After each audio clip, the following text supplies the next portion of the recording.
هنبتدي اول حاجة نقيس قاعدة الدريل بريس كام سنتي. بعدين نجيب قطعة تكون على مقاس عرض القاعدة بس اطول شوية. نعلم مكان نزول البنطة فين بالظبط، ونثبت الخشبة بقمطتين في القاعدة عشان من تحت هنحدد مكان الفتحات اللي في القاعدة. نختار مكانين مناسبين. بعد كده هنستعمل مسمار 8 مللي بصامولة ووردة وهنحفر له في مكان معلمنا في القاعدة.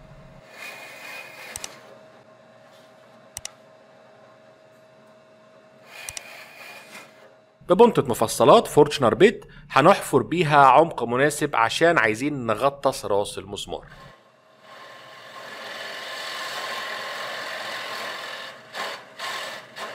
بالشكل ده كده المسمار هيدخل وتغطس راسه. نلزق بقى راس المسمار بالسوبر جلو ونحطها في المكان المخصص، ونشرح بقى حاجة لذيذة. ده كده مكان العلام بتاع البنطة، مكان البنطة ما هتنزل يعني. هنرسم مربع حوالين العلام ده بحيث ان العلام بتاعي يكون في الربع الفوقاني من المربع، لاني هستعمل خشبة اقدر اغيرها في انها تستقبل البنطة دايما بعد التخريم.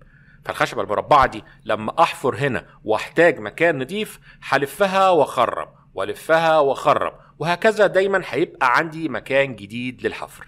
نحط بقى الخشبة اللي على مقاس القاعدة ونجيب خشبة اكبر نحطها فوقيها، وهي دي بقى القاعدة اللي هحفر فيها المربع اللي كنا في سيرته من شوية. ده المربع اللي عايز احفره. طبعا مفيش اي اداة هتحفر مربع في النص بصورة دقيقة زي الراوتر. فالاول هنحفر بالشنيور كام ثقب، وبعدين نستعمل الاركت في اننا نقص المربع بس مش على الخط، جوه شوية بكام ملي.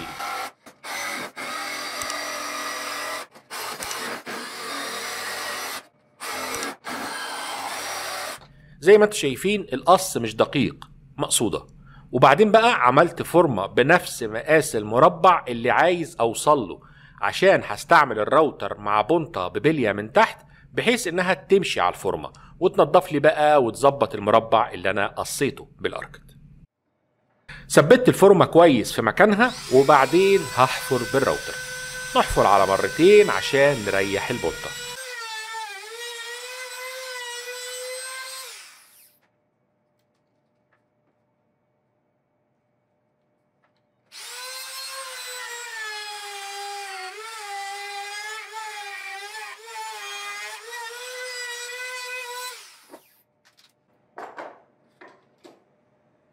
تمام كده المربع مقصوص على الشعرة، والاطراف دي هسيبها مدورة كده، وهبقى اقص على مقاسها خشبة استهلكها في الثقب. نجيب بقى الخشبة اللي من تحت ونركبها في القاعدة، نوسطنها كويس في النص، نحط خطين علام، شوية غيرة ومسمارين في النص عشان يبقوا بعيد عن المكان اللي لسه هنعمل فيه شغل بالراوتر.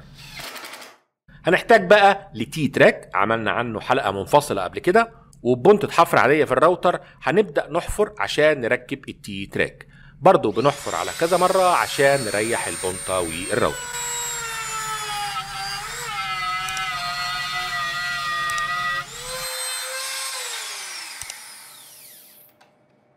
تمام، التراك بيركب مكانه، وبنفس الطريقة هنعمل الناحية التانية.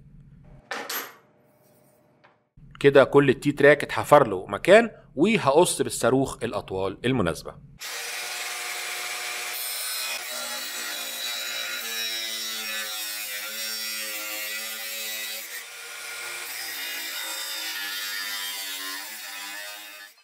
نركب الاول التي تراك بنقطتين سوبر جلو، وبعدين نحفر ببنطة سنترة المسامير ونركب كام مسمار.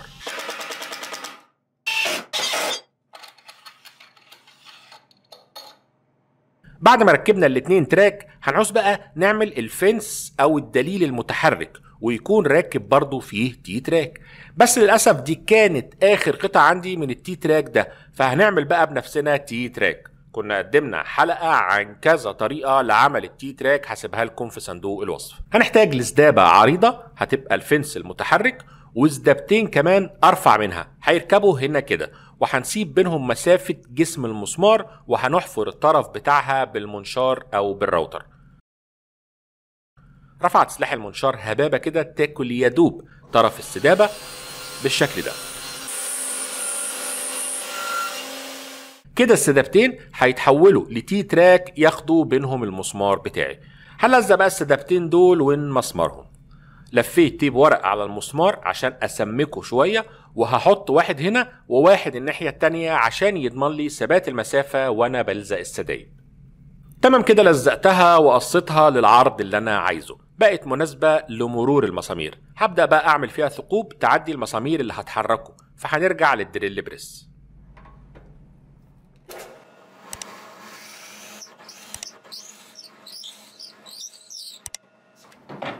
نجرب. الله ينور. بقدر اركب فيهم المقابض سواء الجاهزة او اللي انت هتعملها بنفسك، وكمان عملت دليل تاني صغير يركب في التي تراك ويتحرك بالعرض معايا، وطبعا لازم يكون قائم بصورة صحيحة. قصيت بقى قطعة خشب ودورت اطرافها عشان تركب في المكان اللي هيتبهدل من البنطة اثناء الثقب، وطبعا وبالمرة عملت قطعة تانية. بالبوكيت هول بقى هبدأ اخرم في القطع اللي هستعملها كعلبة واركب فيها ادراج.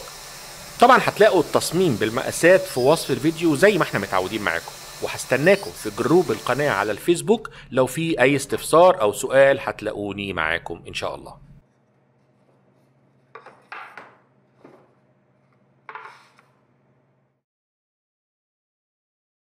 نقلب القعدة، نغري كويس، نركب المسامير، نروح على زرار الاشتراك في القناة ونشترك فيها لو كنا مش مشتركين، وندعم بقى اخواتنا باللايك والشير عشان دايما نتقابل على خير. كده قفلت العلبة. سدابتين صغيرين احطهم هنا كده عشان يثبتوا لي المكان اللي هركب فيه الفيصل بين الادراج، واثبتها بالغيرة والمسامير.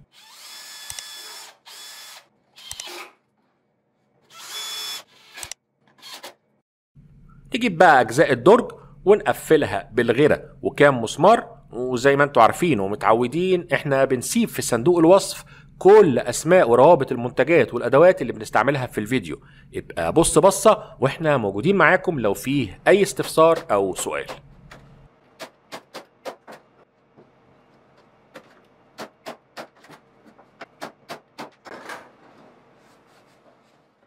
وزي ما عملنا بقى درج هنعمل واحد تاني وواحد تالت، وكمان هنديها الرابع. ناخد بقى الدليل ده كله ونركبه في المكان المخصص بتاعه، كمان نركب الفنس ونقفل بالصواميل مع الوردات. بعد كده بقى بنركب الخشبة اللي هتتمرمط ونشيل الخشبة التانية للمستقبل. وخلينا بقى نشوف اهم فوائد الدليل بتاعنا. لو عندي مجموعة كبيرة من السدايب وعايز اعمل فيهم ثقوب تكون دايما في نفس المكان كل مرة، ببدأ اظبط الفنس الخلفي على المكان المناسب، اقفل المقابض عشان اثبته مكانه، بعدين بقى بحرك الدليل الصغير لحد المكان بتاعه وبرضو اقفل المقبض وابدأ الحفر. كده انا كل مرة هلاقي الثقب في نفس المكان. الله ينور. كمان لو بشتغل في خشب صلب او في حديد ومش عايزه يتحرك من مكانه اثناء عملية الحفر، ببدأ استعمل التي تراك ده مع قمة البنك اني اثبته في مكانه لحد ما اخلص حفر، سواء بقمطة او بقمطتين حسب بقى حجم ونوع الحاجة اللي بحفرها وبشتغل عليها. كنت محتاج بشدة للدليل ده واخيرا نفذته. يلا سلام عليكم.